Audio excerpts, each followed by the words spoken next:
of his shots were one-inchers. Yeah. They were dunks. And you can only watch so many of those. That's not, lots of people like watching that simple game, you know? Well, I don't mind seeing the dunk, but I like seeing Michael take off from the free throw line. Yeah. You know, that's what I like to see. It's interesting you say that. I was one of those guys that just, I mean, I looked forward to the Celtics in the playoffs, the Lakers in the playoffs, you know, and the Bulls. Well, I rooted for the Lakers, but I love the Celtics. Hated the Knicks. Always hated the Knicks. The Kings go for the sweep tonight in New York. Do they get it? Yes, they do. Yeah. So it's a new topic. Okay. No, this has been. I mean, this is a team in the Kings that they played those 21 games. I think it was in 46 days. And you thought, wow, they're exhausted. You know, they're not going to have much energy. And then they go and squeak out 2 overtime victories in the 2 games at Staples Center. And then they get to New York, and they are spry, and they're full of vinegar, and they're not the team that should be pushing the envelope, and they are. They're an amazing team, and when just the way they're put together, I think to me it's men versus boys. So why were they so mediocre during the regular season? And when I say mediocre, I mean they played in the West, and so. Would they have 100 points? Yeah, I mean that's not really mediocre. I get that. But would they finish 6th? They finished 5th. 5th. Yeah. They were in a very tough division when you consider Anaheim and San Jose and themselves in it. And the West was tough when you consider how good St. Louis was and Chicago. Yes, we all know that. And Colorado. Yes, we get all that.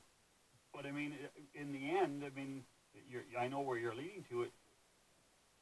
They finished in a pretty good situation when you consider they didn't have very much travel in the playoffs for the first 2 rounds. You know, San Jose, and then Anaheim. Oh, that's right.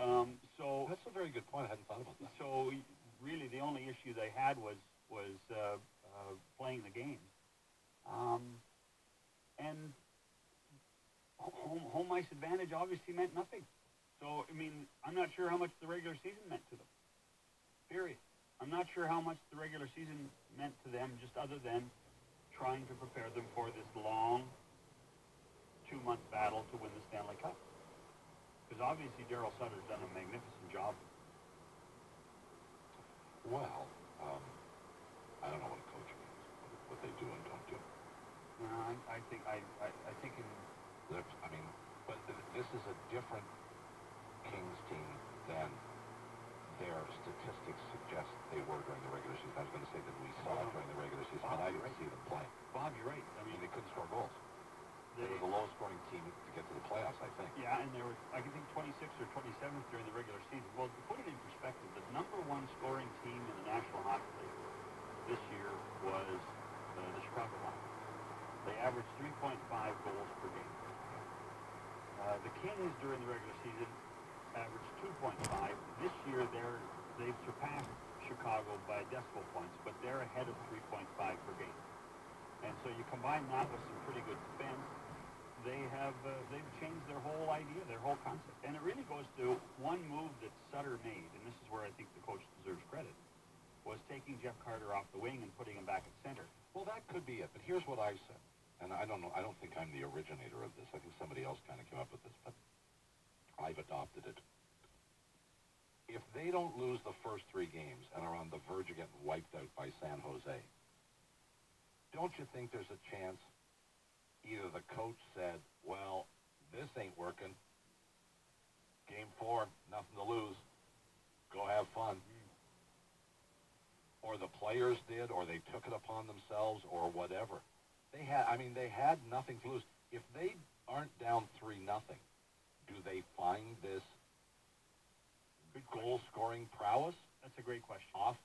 This offensive looseness, because clearly they're not only a better offensive team, they are a substantially different offensive team. Yeah. And the sample size of 82 games is pretty significant.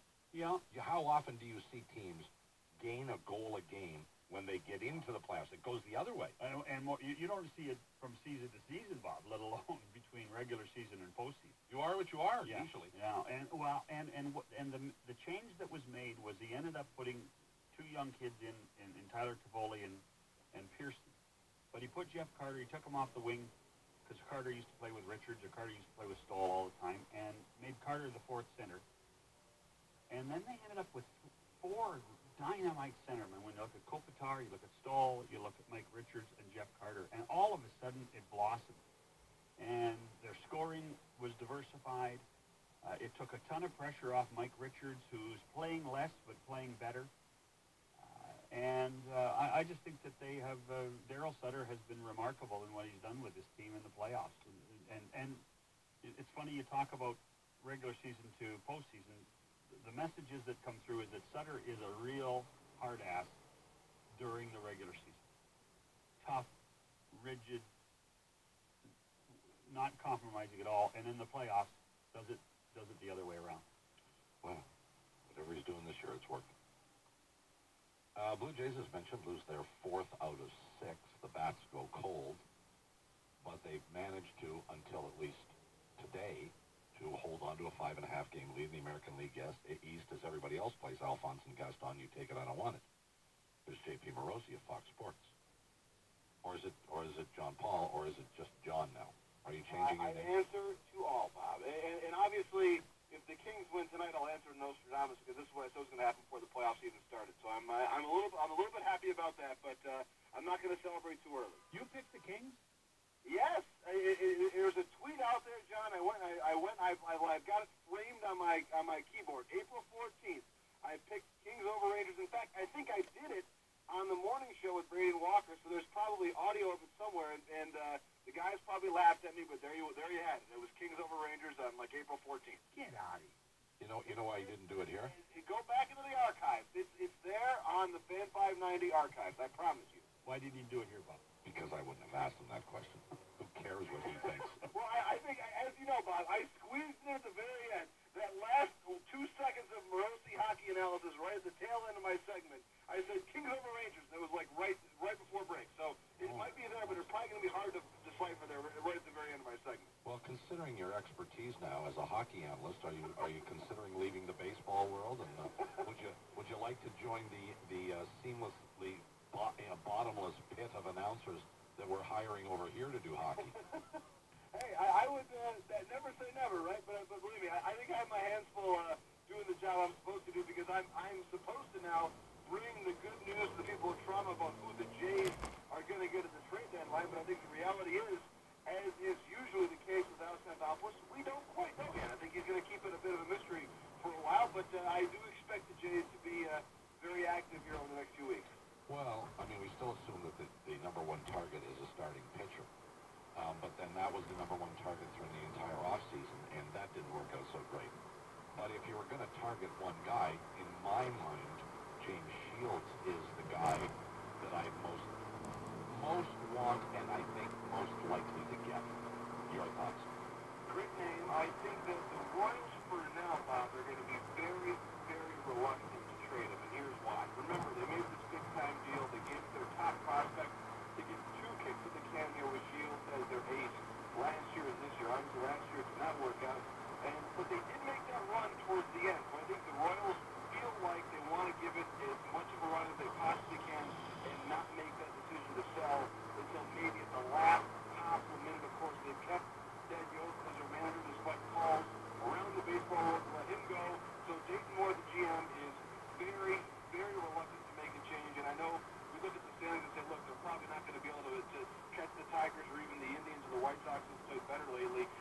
But I think they're going to be very reluctant to make that move. That being said, if Shields does become available, I do like him as a possibility for the Jays. Of course, he's gotten it done in the American League East. And I do think, who knows how it'll play out. And I do expect the Rays will listen and ultimately trade David Price. But I think there's going to be a certain reluctance on the Rays' part to trade within the division for the same reasons the Jays didn't want to trade Halladay to the Red Sox and Yankees all those years ago. It's just tough to do that when you know you're going to have one more year on the back end of it. So I think Price might be tough for that reason, and Shields, I think we'll just have to see if the Royals, in fact, make him available. JP, does it make any sense to not target a pitcher? Is there something else that this team should be looking at? I think pitching is still the thing, John. And I feel like, I know the last week or so hasn't been good from an offensive perspective, I guess, going back to the weekend. But I think that the hitting is still